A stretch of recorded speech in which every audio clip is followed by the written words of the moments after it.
বন্ধুরা, আজকে পুরীতে ডে 2। তো চলো শেয়ার করি আজকের দিনটা আমরা কীভাবে কাটাচ্ছি। তো এখন আমি উঠে পড়েছি সকাল সকাল। তো এখন যাচ্ছি আমরা চা খেতে। চলো।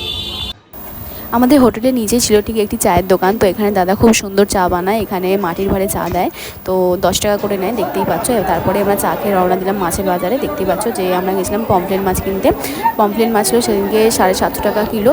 তো পমফ্রেট মাছ কিনে আমরা ফার্স্টে হোটেলে গেছিলাম। হোটেলে ফার্স্ট আমরা মাছ বেছে নিয়ে যাইনি বলে আবার বললো মাছ বেছে নিয়ে আসো। তাই দেখো আমি হোটেলে নিয়ে গিয়ে মাছটা বাছছি, বেছে নিয়ে তারপরে আবার হোটেলে দিতে যাবো রান্না করতে।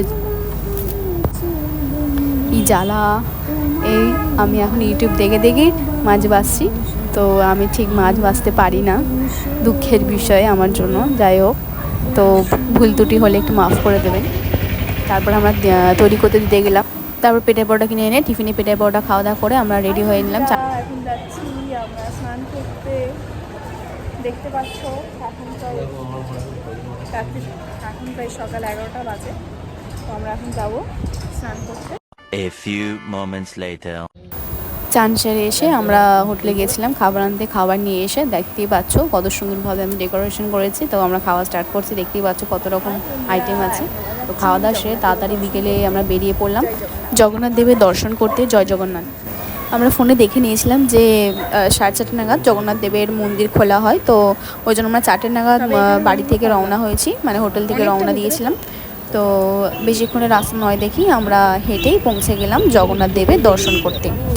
ঠিক এই জায়গায় ফোন আর জুতো জমা নেওয়া হয়। সকল দর্শনার্থী দেখতেই পাচ্ছেন লাইন দিয়ে দাঁড়িয়ে আছে জুতো আর ফোন জমা দেওয়ার জন্য। এখানে জুতো আর ফোন জমা নেওয়ার পরে একটি করে স্লিপ দিয়ে দিচ্ছে। এই পুরীর মন্দিরে আছে 4টি দুয়ার। পূর্ব দিকে হচ্ছে সিংহদ্বার, পশ্চিম দিকে ব্যাঘ্রদ্বার, দক্ষিণ দিকে অশ্বদ্বার, উত্তর দিকে হস্তিদ্বার। মন্দিরের 4টি ভাগ আছে, সেটি হচ্ছে মূল মন্দির, জগমোহন, নাট মন্দির ও ভোগমণ্ডপ। দেখতেই পাচ্ছ এখন মন্দিরের পতাকা চেঞ্জ করা হচ্ছে। মন্দিরের চূড়ায় রোজ এই নিশান বাঁধার নিয়ম চিরকাল। প্রতি একাদশীতে একটি করে প্রদীপ জ্বালানো হয়। এই চক্র সুদর্শন চক্র, যা বিষ্ণুর শক্তিশালী অস্ত্র। এর উপরে যে পতাকা তা হচ্ছে কথিত পবন নামে পরিচিত।